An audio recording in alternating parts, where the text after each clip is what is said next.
आइए बच्चों, खंड ब के बारे में आपको बताना है। जैसे कि खंड आ के बारे में जो 20 नंबर के बहुविकल्पी प्रश्न थे उनका परिचय हमने आपको करवा दिया है।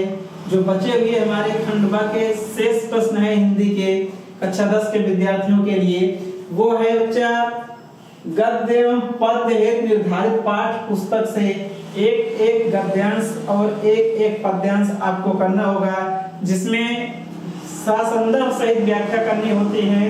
और उसी ससंदर्भ सहित व्याख्या के अंतर्गत उसी के अंदर आपको मिलेगा बच्चा, जो काव्य के अंदर आपको मिलेगा हिंदी काव्य सौंदर्य। वहां पर आपको हिंदी काव्य सौंदर्य के तत्व वहां पर लिखने होते हैं बच्चा, आप इसको ध्यान रखिएगा। हिंदी के गद्य खंड से एक जो है गद्यांश लिखना होगा और हिंदी पद्य से एक पद्यांश लिखना होगा।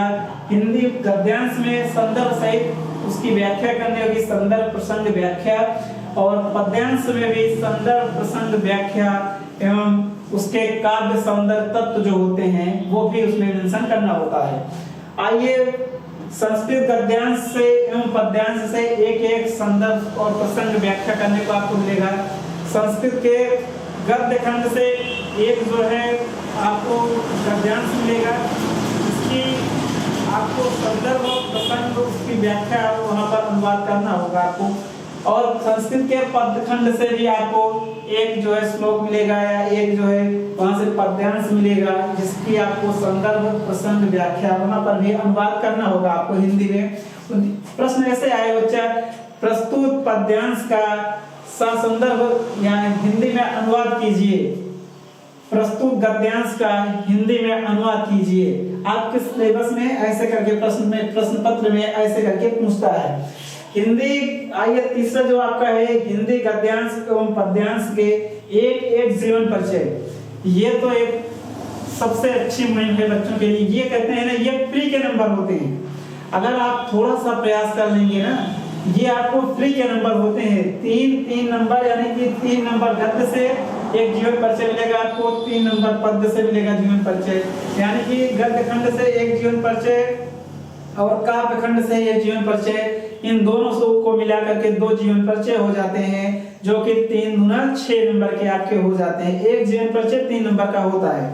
तो इस प्रकार से आपके बोर्ड के एग्जाम में ना वैसे कुछ लिमिटेड ही आप अगर पढ़ सकते हैं, दिमाग से थोड़ा सा अगर पढ़ेंगे ना, जैसे सूरदास हो गए आपके, तुलसीदास हो गए, जो इसमें आपके तो जैसे आप में है, सूरदास हो गए, तुलसीदास हो गए, जयशंकर प्रसाद हो गए, महादेवी वर्मा हो गई, ये सारे कुछ ऐसे हैं जो कवि या जीवन परिचय इनका अगर आपने इन सभी का जीवन परिचय आप ऐसे ऐसे करके याद कर लेंगे।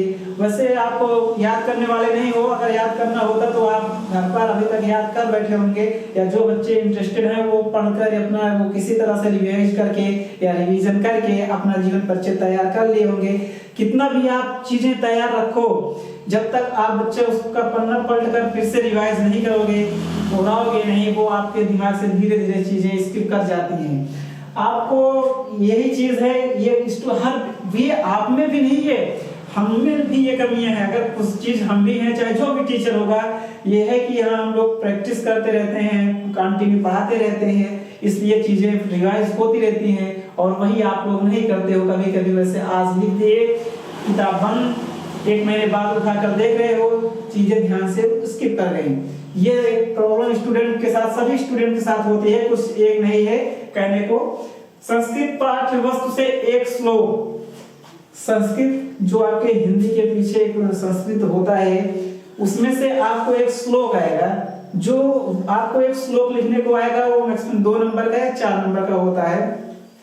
2 नंबर के जहां तक हमारे ख्याल से 2 ही नंबर हैं, और उसमें से जो श्लोक है वो श्लोक मतलब ऐसा होना चाहिए जो उस प्रश्न पत्र में ना आया हो, यानी कि जो आप हिंदी का प्रश्न पत्र दे रहे हैं एग्जाम में बैठ करके, उस प्रश्न पत्र में वह पंक्तियां, उस श्लोक की पंक्तियां नहीं हो, ऐसा श्लोक को आपको आंसर में लिखना है इसके।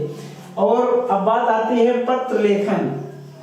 आपके सिलेबस में पत्र लेखन भी है, जिसमें आपके प्रधानाचार्य को आप पत्र लिखते हैं, विद्यालय के अवकाश के लिए लिखते हैं, या माता की बीमारी के लिए लिखते हैं, या कहीं अर्जेंट काम से आपको जाना है उसके लिए लिखते हैं। तो पत्र लेखन के लिए आपको जो भी नंबर प्रदान किए जाते हैं वहाँ से 4 से 6 नंबर वहाँ पे आपको मिलेंगे या 5 नंबर। नेक्स्ट आपके है संस्कृत पाठ्य पुस्तक के किन्हीं 2 प्रश्नों का संस्कृत में उत्तर दीजिए। यानी कि साफ सा इसका कहने का साफ सा ये अर्थ है कि जो संस्कृत पाठ्य पुस्तक का सिलेबस है उसमें से उन पाठ के अंतर्गत किन्हीं 2 प्रश्नों का उत्तर आपको संस्कृत में ही भाषा में देना है। यानी कि आप समझ सकते हैं कि संस्कृत का जो आप जैसे प्रबुद्धो ग्रामीणा, वाराणसी, ऐसे करके जो भी आपके पाठ हैं संस्कृत में उनके जो है आपको उत्तर संस्कृत में ही, प्रश्नों के उत्तर संस्कृत में ही देने हैं। अब निबंध, एक निबंध लेखन बहुत अच्छा, कभी कभी पर्यावरण पर निबंध लेखन आ जाता है।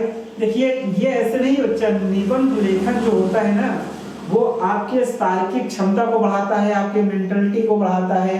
ये आप बच्चे की जो है ये सोचने की क्षमता को दिखाता है कि आप कितना अच्छा सोच सकते हो, है ना।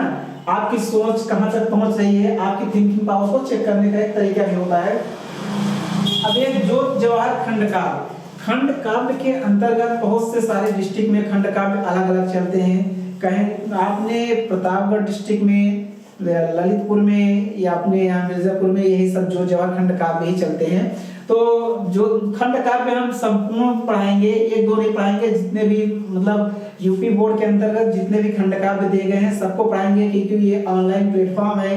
ऑनलाइन प्लेटफॉर्म पर कहीं प्रतापगढ़ डिस्ट्रिक्ट का बच्चा होगा, कहीं अमेठी का होगा, सुल्तानपुर का होगा, सोनभद्र का होगा, मिर्जापुर का होगा या हमारे गाजीपुर का होगा। मतलब इधर जो वेस्टर्न में आप चले जाइएगा तो कहीं इटावा का होगा, कोई मैनपुरी का है, कोई बुलंदशहर से देख रहा है। तो इसलिए हमें सबको कवर करके चलना है, किसी को छोड़ना नहीं है, ठीक है। तो यहाँ पर आप इसके लिए निश्चिंत रहिएगा। इन सभी को आप, आज हमने आपके हिंदी सब्जेक्ट का जो सिलेबस है यूपी बोर्ड का उस पर चर्चा किया हूँ और आप सभी विद्यार्थियों से हम ये अवगत कराना चाहते हैं कि कल से हमारी पहली क्लास जो होगी वो हिंदी व्याकरण की होगी। ग्रामर से आपको स्टार्ट करेंगे। पहले बच्चा ग्रामर इसलिए हम स्टार्ट कर रहे हैं ताकि आप चीजों को भूलते बहुत ज्यादा हो।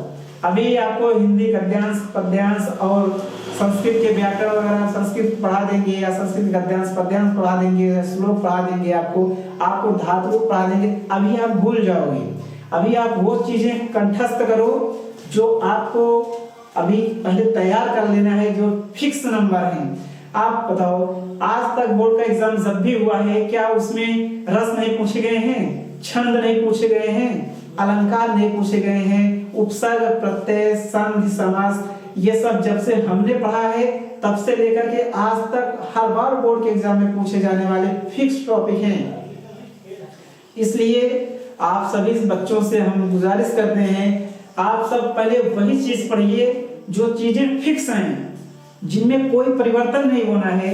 उन सारी चीजों को आप कलेक्ट करिए। उसके बाद आप फिर, हाँ, इसके साथ साथ आप पढ़ने वाले बच्चों के लिए भी एक इंफॉर्मेशन है, वो यहाँ से जो एक है ना, एक जीवन परिचय, ये जीवन परिचय फिक्स है, 2 जीवन परिचय आने हैं।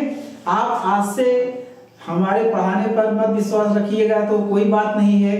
आप अपने आप कंटिन्यू घर पे हमारे पढ़ाने का इंतजार मत करिएगा। अगर आप अच्छे स्टूडेंट हैं तो आप अभी से जीवन परिचय एक आने हैं जो आपके बुक में दिए हुए हैं, उन्हीं में से आने हैं। आज से ही आप उनको तैयार करना शुरू कर दीजिए, एक जीवन परिचय। वैसे अगर आप थोड़ा सा अल्टरनेट करके जीवन परिचय याद करेंगे तो उन्हीं में से आपका जीवन परिचय आ जाएगा।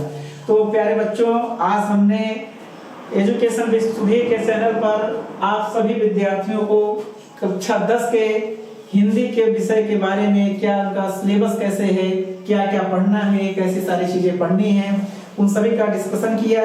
और सभी विद्यार्थियों को कल से हमारी पहली क्लास जो होगी वो हिंदी वर्णमाला की होगी। यानी कि हम अक्षर से शुरू करेंगे और शून्य से शुरू करके हम शिखर तक आपके सभी विद्यार्थियों को पहुंचाएंगे।